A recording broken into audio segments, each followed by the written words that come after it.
모든 계명 중에서 첫째가 무엇입니까? 라는 이 질문, 서기관의 질문에 대해서 예수님은 두 가지 계명으로 요약해 주셨습니다.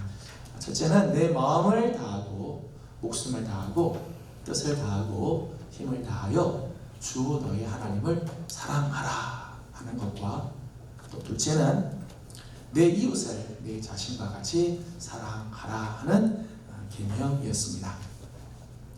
마태복음 22장 40절 말씀을 보니까 이 두 계명이 온 율법과 선지자의 강령이니라. 예수님께서 이 두 가지 계명으로 요약해 주셨는데, 하나는 하나님 사랑, 하나는 이웃 사랑, 두 가지 계명에 나누셨는데, 이 두 개의 계명이 온 율법과 선지자의 강령이다. 율법과 선지자라고 하는 말은 구약 성경 전체를 표현하는 표현이에요. 그러니까 모든 구약의 말씀, 구약 성경이 이 두 가지 계명에 의존하고 있다, 이 계명에 달려 있다, 이런 뜻입니다. 오늘 보면 31절 하반절에서는 이렇게 표현했습니다. 이보다 더 큰 계명이 없느니라. 이 두 계명은 모든 계명의 최고봉이며 모든 계명의 완성이라는 것이죠. 실제로 10계명의 경우 10계명 중에서도 1계명에서부터 4계명이 하나님의 사랑으로, 5계명에서부터 10계명까지가 이웃 사랑으로 요약될 수가 있죠. 이 두 계명이 10계명을 요약하고 구약 전체를 요약하는 계명이라 말할 수 있습니다. 로마서 13장 8절 말씀을 보게 되면 피차 사랑의 빚 외에는 아무에게도 아무 빚도 지지 말라. 남을 사랑하는 자는 율법을 다 이루었느니라.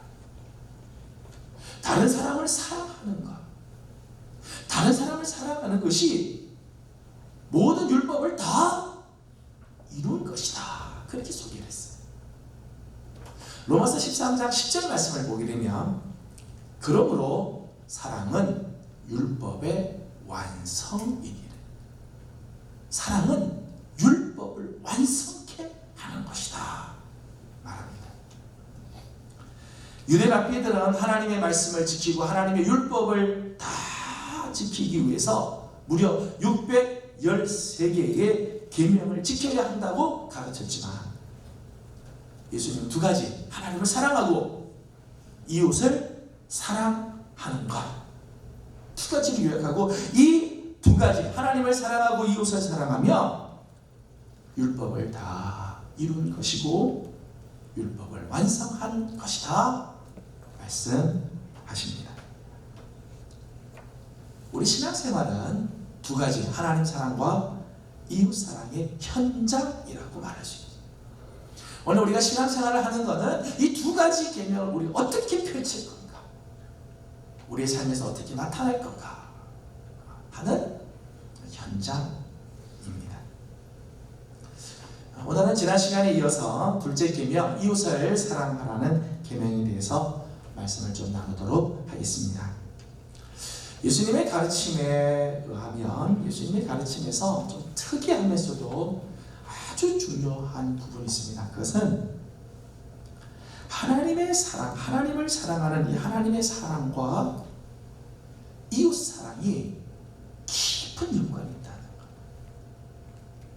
하나님 사랑이 첫째 되는 계명이고 큰 계명이지만, 그 하나님 사랑은 이웃 사랑과 깊은 연관 맺고 있다는 거예요. 여러분, 신앙은 하나님과의 관계만 잘하면 끝나는 게 아니라는 거예요. 하나님과의 관계만 잘 세우면 끝나는 게 아니에요. 물론 신앙의 기본과 신앙의 핵심은 하나님과의 관계 회복입니다. 하지만 하나님과의 관계는 반드시 사람과의 관계로 나타나야 한다는 거예요. 요한일서 4장 20절 21절 말씀 보면 사도 요한은 이렇게 우리에게 말씀을 전해줍니다. 누구든지 하나님을 사랑하노라 하고 그 형제를 미워하면 이는 거짓말하는 자니 보는 바 그 형제를 사랑하지 아니하는 자는 보지 못하는 바 하나님을 사랑할 수 없느니라. 우리가 이 계명을 주께 받았나니 하나님을 사랑하는 자는 또한 그 형제를 사랑할지니라. 아멘. 겉으로는 하나님을 사랑한다고 말하면서도 이웃과 형제를 사랑하지 않는 것은 거짓신앙이다. 나는 하나님 앞에서 똑바로 설고 하나님 잘 믿습니다, 하나님 잘 신앙합니다 라고 하면서도 사람들과의 관계를 다 망가뜨리면 이건 사실은 거짓신앙이고 모순이며 언어도단이라는 거예요. 요한일서 3장 14절과 15절 말씀에는 형제 사랑을 이렇게 표현을 했어요. 우리는 형제를 사랑함으로 사망에서 옮겨 생명으로 들어간 줄을 알거니와 사랑하지 아니하는 자는 사망에 머물러 있느니라. 그 형제를 미워하는 자마다 살인하는 자니 살인하는 자마다 영생이 그 속에 거하지 아니하는 것을 너희가 아는 바라. 표준 세번역에서는 이 구절을 조금 쉽게 표현했어요. 우리가 이미 죽음에서 생명으로 옮겨갔다는 것을 우리는 압니다. 이것을 아는 것은 우리가 형제 자매를 사랑하기 때문입니다. 사랑하지 않는 사람은 죽음에 머물러 있습니다. 자기 형제 자매를 미워하는 사람은 누구나 살인하는 사람입니다. 살인하는 사람은 누구나 그 속에 영원한 생명이 머물러 있지 않다는 것을 여러분은 압니다. 요한 사도는 아주 놀라운 이야기를 했어요. 우리가 정말 구원받은 사람이라면 오늘 내가 정말 사망에서부터 생명으로 옮긴 자라고 하는 증거와 표식이 형제와 이웃을 사랑하는 것이다. 내가 구원받은 것을 어떻게 아느냐? 형제 자매를 사랑하는 걸 보면 안다는 거예요. 형제 사랑의 모습이 없다면 오늘 내 안에 이웃을 사랑하는 마음이 없다면 나는 과연 구원받은 자인가? 혹시 나는 여전히 사망에 머물러 있는 자는 아닌가? 점검해 보아야 한다는 거예요. 그래서 야고보 2장 14절에서 이하의 말씀을 보면 야고보 사도는 이렇게 지적을 했습니다. 내 형제들아, 만일 사람이 믿음이 있노라 하고 행함이 없으며 무슨 유익이 있으리요? 그 믿음이 능히 자기를 구원하겠느냐? 이와 같이 행함이 없는 믿음은 그 자체가 죽은 것이다. 나는 하나님을 믿습니다. 나는 예수님을 믿습니다. 아무리 말해도 실제로 내 삶에서 하나님을 사랑하는 그 사랑이 나타나지 않으면 그 믿음은 죽은 믿음이다. 우리를 구원시킬 수가 없다는 거예요. 여러분, 천국의 기쁨은 하나님과의 관계만 바르면 다 되는 게 아니에요.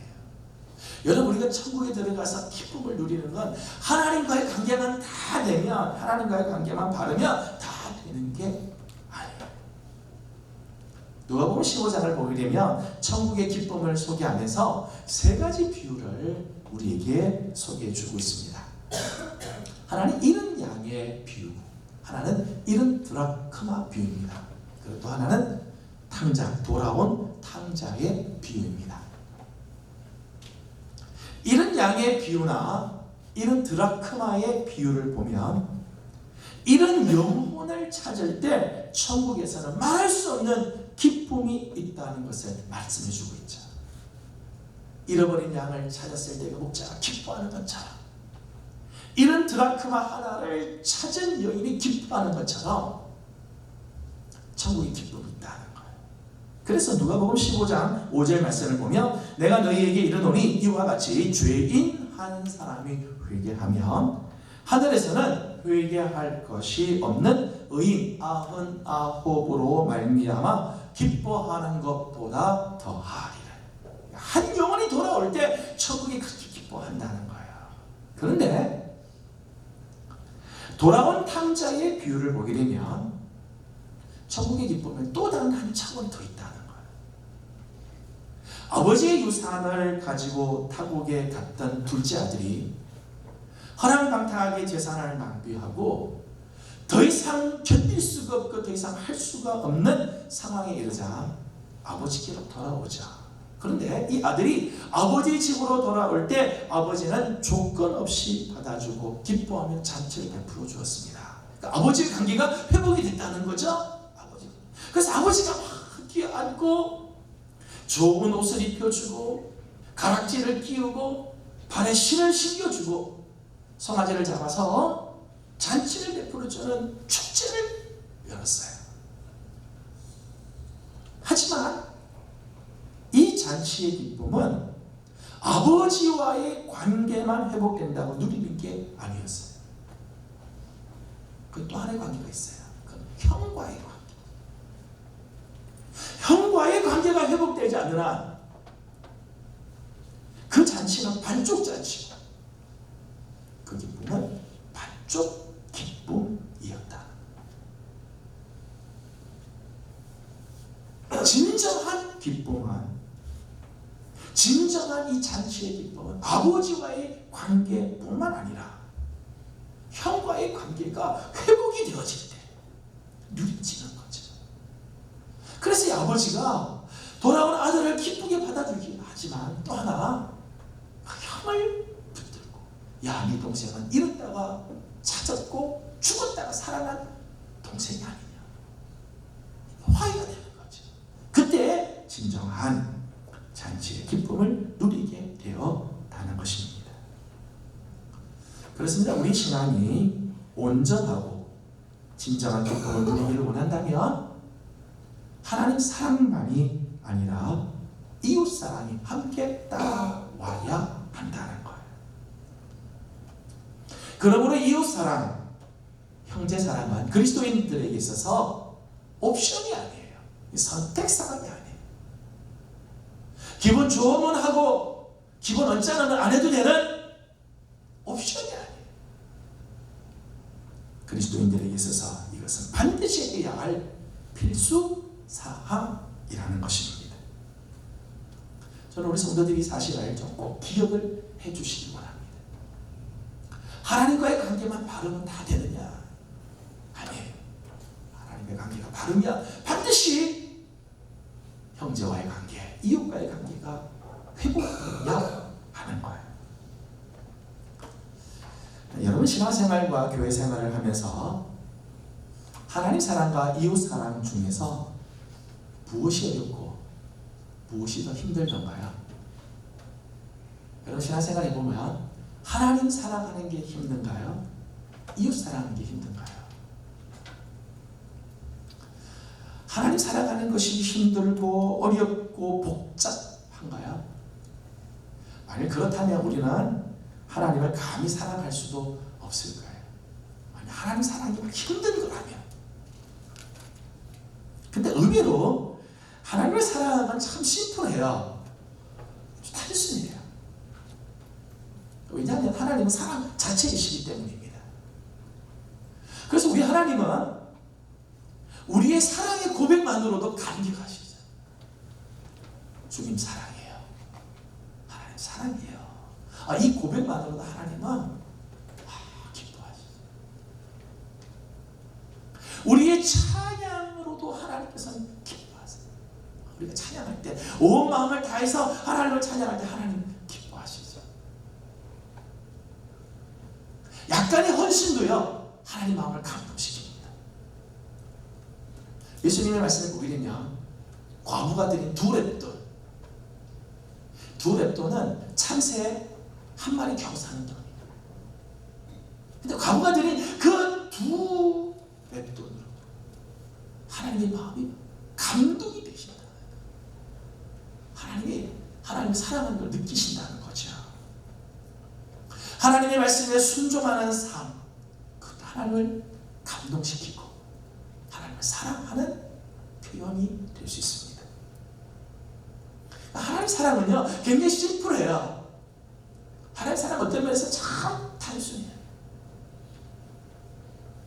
그러나 솔직히 말하면 이웃사랑은 그렇게 간단하지가 않아요.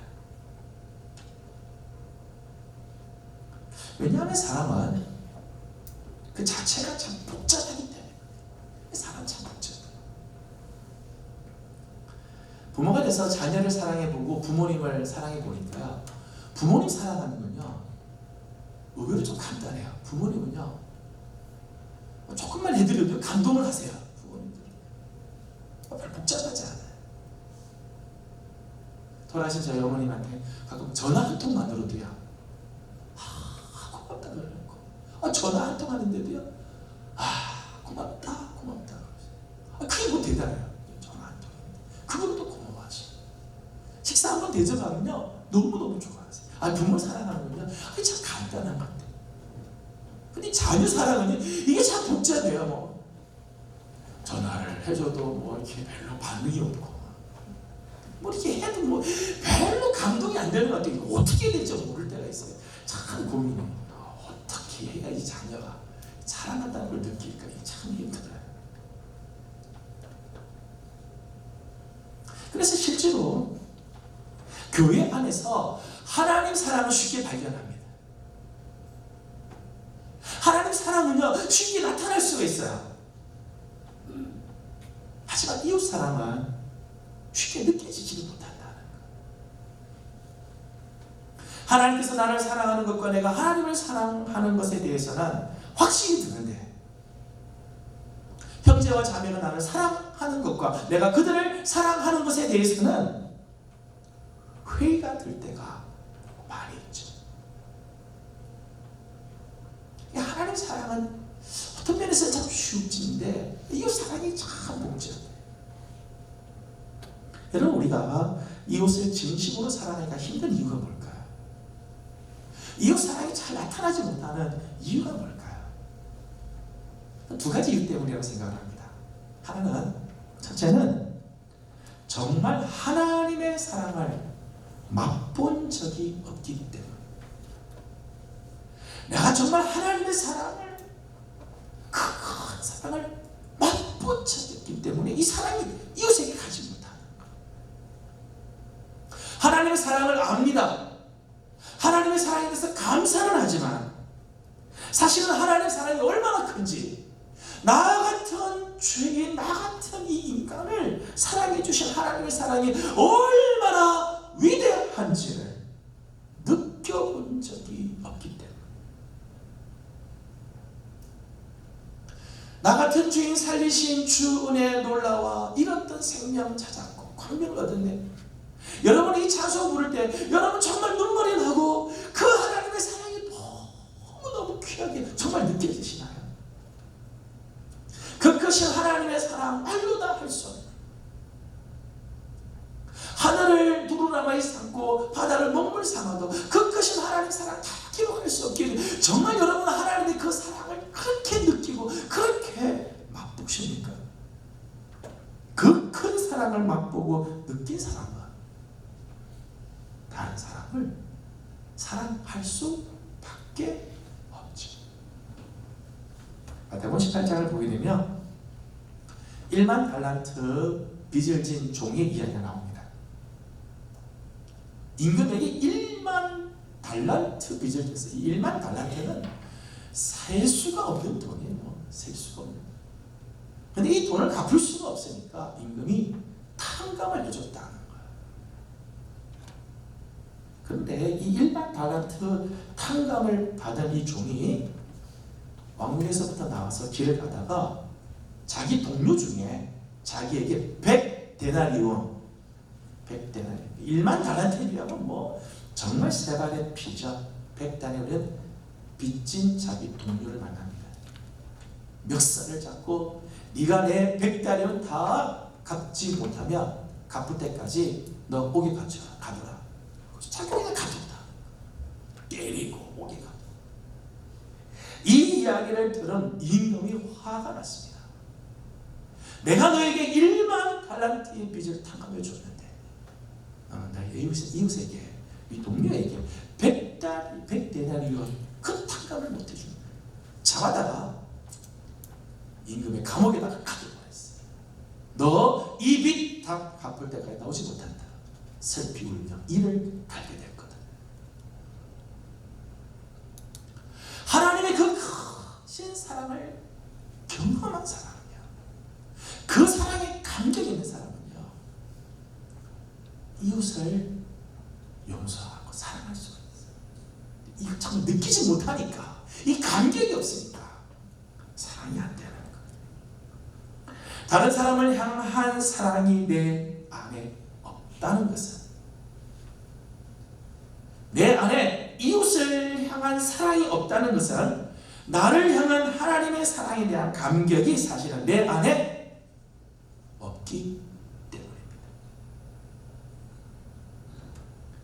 우리나라 신앙의 선배 중에, 선조 중에 참 귀한 분이 계시죠. 손양원 목사님. 사랑의 원자탄이라고 이야기해요. 자기의 두 아들을 죽창으로 찔러 죽인 그 사람을 아들로 삼고 양자로 삼고 같이 장자의 묘사들이 자기 옆에 딱 두고 어디를 가든지 꼭 손을 잡고 데리고 자기와 같이 겸상해서 모든 식사를 같이 하고. 여러분, 이게 어떻게 가능하겠어요? 나를 사랑하고 나를 용서해 주신 하나님의 그 사랑을 맛보니까 이게 가능한 거죠. 두 번째, 이웃 사랑이 힘든 또 하나의 이유는 자기 자신을 진심으로 사랑하지 못하기 때문에. 오늘 31절 말씀은 이렇게 기록을 하죠. 다 같이 한번 이제 읽어보도록 하겠습니다. 시작. 둘째는 이것이니 내 이웃을 내 자신과 같이 사랑하라 하신 것이라. 이보다 더 큰 계명이 없느니라. 아멘. 여러분, 예수님은 너 대신 이웃을 사랑하라 이렇게 말씀하셨어요. 뭐라고 말씀하시죠? 내 자신과 같이 이웃을 사랑해라 말씀합니다. 때문에 나 자신을 사랑하지 않고는 다른 사람을 사랑할 수 없다는 것. 이웃 사랑의 출발은 먼저 자기 자신을 사랑할 줄 알아야 되는 데서부터입니다. 근데 자기를 사랑한다고 하는 것, 자기를 사랑하는 이 자기 사랑은 두 가지가 있어요. 하나는 병적인 자기예요. 병적인 자기. 디모데후서 3장 1절 2절 말씀을 보면 너는 이것을 알라. 말세에 고통하는 때가 이르러 사람들이 자기를 사랑하며 돈을 사랑하며 자랑하며 교만하며. 디모데후서 3장은 말세에 일어날, 말세에 고통할 때에 나타나는 현상들인데 그 중에 제일 첫 번째는 뭐를 지겠는가 하면 자기를 사랑하며 그랬어요. 여기 말하는 자기 사랑은 이기적인 사랑, 자기 중심적인 사랑, 자기에게만 몰두하는 애착을 말하는 것, 집착하는 것. 이런 사랑은 다른 사람을 보지 못하게 만듭니다. 오직 자기 자신만 바라봐요. 때문에 이런 사람은요, 다른 사람을 사랑할 수가 없습니다. 나 외에 다른 사람들은 모두 경쟁의 대상이고 나 외에 다른 사람은 관심 밖의 존재일 뿐입니다. 하지만 예수님께서 말씀하시는 자기 사랑은 건강한 자기예요. 건강한 자기. 자신의 있는 모습 그대로를 받아들여요. 하나님께서 나를 사랑하시고 하나님이 나를 용서해 주시고 하나님이 나를 받아주셨기에 나도 나를 사랑하고 용서하고 받아주는 것입니다. 내가 결코 잘나서 살아가는 게 아니고 허물이 있고 부족하지만 하나님께서 사랑하시기에 나도 나를 사랑하는 것, 그것이 주님이 말씀하는 자기 사랑. 이게 복음이죠. 세상에는 자기를 사랑하지 못하는 사람이 많아요. 자기를 용서하지 못하는 사람이 있어요. 자기를 향해서 죄책감에 빠져있고 스스로를 자책하면서 자기를 사랑하지 못하는 사람이 있어요. 그런가 하면 찬양 중에 당신을 사랑받기 위해 태어난 사람, 이런 찬양이 있죠. 정말 하나님 나를 사랑하시는 그 하나님의 사랑을 보면서 나는 부족하지만 하나님이 나를 사랑해 주기 위해 다 태어난 사람이다. 그게 고백하는 사람이 있어요. 저는 우리 사랑하는 성도들이 다른 사람을 사랑하려고 하기 전에 먼저 나를 향한 하나님의 사랑에 감격하는 사람, 그리고 그 사랑으로 나를 먼저 사랑할 줄 아는 사람들이 되기를 소망합니다. 그런 사람만이 다른 사람을 사랑할 수 있기 때문입니다. 자, 그렇다면 우리가 어떻게 이웃을 나 자신처럼 사랑할 수 있을까? 이웃을 사랑하는 길이 과연 무엇일까? 성경을 보면 이웃 사랑의 정신을 한마디로 정리한 부분이 있습니다. 소위 말하는 황금률입니다. 마태복음 7장 12절 말씀을 보면 이렇게 말씀합니다. 다 같이 한번 읽어보겠습니다. 시작. 그러므로 무엇이든지 남에게 대접을 받고자 하는 대로 너희도 남을 대접하라. 이것이 율법이요 선지자니라. 아멘. 우리가 적어도 다른 사람에게 대접을 받기를 원하는 만큼 다른 사람에게 대접할 수 있다면, 우리가 많은 거 말고요, 적어도 내가 다른 사람에게 대접받고 싶어하는 만큼이라도 다른 사람에게 대접할 수 있다면 아름다운 사랑 실천이 이루어질 겁니다. 여러분 한번 보세요. 사실 우리는 다른 사람이 나에게 해주기를 바라는 만큼 다른 사람에게 해주는 거, 내가 다른 사람에게 원하는 만큼 나는 다른 사람에게 해주고 있는 거. 여러분 꽃게를 이렇게 이 바구니 안에 이렇게 놔두면요, 꽃게들이요 막 밖으로 막 탈출합니다. 근데 이 꽃게를 넣어놓고요 별로 걱정 안 해요. 뭐 뚜껑 꼭 안 닫아도 된다는 거예요. 왠가 하면 꽃게들이 막 올라오고 막 이렇게 하면요, 가만히 놔둬도요 뒷놈이 앞에 올라가는 걸 딱 붙잡고 있어가지고요 못 올라가게 만든다는 거.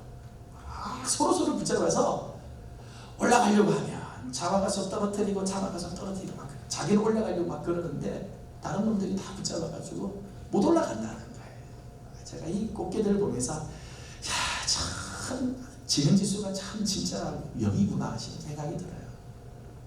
가만히 있으면 다 탈출했을 텐데 이 서로 못 올라가게 하니까 다 죽는 거죠. 다 거기 잡혀가지고 꼼짝 못하는 거예요. 제 꽃게를 보면서 참 한심한 생각이 들었는데, 어쩌다 제가 TV를 봤습니다. TV를 봤는데 뭐 예능 프로그램이에요. 여기 나오는 한 8명인지 사람들에게 각자 미션을 줬습니다. 몰래 미션을 줬어요. 1시간 안에 이 미션을 다 하면 뭐 상금을 준다고 그랬던가 뭐 그랬어요. 상금을 준다고 그랬어요. 그러면 나는 무슨 미션을 받았다라고 이야기를 하고 서로 도와주면 거기에 있는 모든 사람들이 다 상을 받을 텐데, 이게 비밀이 알려주니까 다른 사람 상금 받지 못하게 하려고 방해를 하는 거야. 계속 뭔지를 모르는데 하여튼 방해를 하는데 끝에 가보니까요 모든 사람이 미션을 다 실패했어요. 서로 죽이니까. 제가 보면서야 여기들도 꽃게들이 많구나. 꽃게들이 많구나. 여러분 우리 인생이요 이런 꽃게 같은 인생들이 있어요. 내가 다른 사람이 나한테 해주기를 원하는 만큼 내가 해줄 수만 있다면 서로 살아가고 행복하고 온전해지는데 이게 안 된다는 거. 저는 이웃 사랑을 실천하기 위해서 한 가지를 좀 제안을 하려고 합니다. 대단한 건 아니고요, 간단한 겁니다. 사랑은 다른 말로 하면은 관심이라고 할 수 있겠습니다. 관심. 사랑하는 만큼 관심이 있고 관심이 있는 만큼 사랑하게 되기 때문이죠. 그래서 이제 사랑의 반대가 뭐냐? 그 무관심이라고 그러잖아요. 사랑은 다른 말로는 관심이라고 말할 수 있습니다. 그래서 저는 이번 한 주간 우리 사랑하는 성도들이 각자 구역의 식구들에게 좀 관심을 좀 표현하기를 원해요. 관심. 그래서 숙제는 전화 한 번 하기, 혹은 문자 한 번 보내기. 어렵지 않죠? 표정 보니까 별로 어려운 것 같지는 않은 것 같아요. 이번 한 주간 내 주위에 있는 사람에게 한 번의 관심이라도 한번 실천해보는, 전화를 하든 문자를 보내든 하는 것. 청년들은 청년들끼리 문자를 보내든 전화를 하든, 교회 학교 우리 학생들에게도 우리 선생님들은 이번 한 주간 하나님의 사랑을 전하는 문자를 한번 보내주는, 오늘 선교사님 오십니다마는 우리 선교사님에게도 한 번이라도 한번 관심을 좀 보여주는 실천을 하기를 원해요. 수고한 우리 교육자들이 있습니다. 우리 선교사님들 이번에 참 수고들 많았는데 교육자들에게도 한번 보내주고, 그리고 전화나 문자를 받았으면 나도 누군가에게 전화나 문자를 보내는 거죠. 이게 관심이고, 그러면서 시간을 투자해야 되잖아. 시간을 투자해야 되고 마음을 투자해야 돼요. 그렇지만 이것도 안 되는 거예요. 여기서부터 우리 모두가 이웃 사랑을 실천하기를 바랍니다. 근데 여러분, 사랑의 특성 중에 하나는요, 간단하지만 한 가지라도 실천하고 나면 그 다음 내가 무엇을 해야 할지가 보여져요. 이게 사랑의 특징이에요. 굉장히 간단한 거지만 간단한 걸 하고 나면 그 다음 내가 그 사람을 위해서 뭘 할 건가가 보여져요. 제가 뭐 하라고 말하지 않아도요, 여러분이 그게 느껴지고 생각이 나게 될 거예요.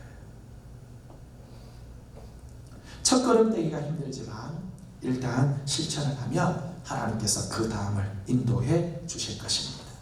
그래서 다음 주에는 우리 예명교회 성도들 중에 누구 한 사람 예외 없이 모두에게 사랑을 주고 사랑을 받는 아름다운 공동체로 만날 수 있기를 주님의 이름으로 소망합니다. 제 말씀을 듣습니다. 찬송가 503장 1절 2절 가사를 보면, 세상 모두 사랑 없어 냉랭함을 아느냐, 곳곳마다 사랑 없어 탄식 소리뿐일세.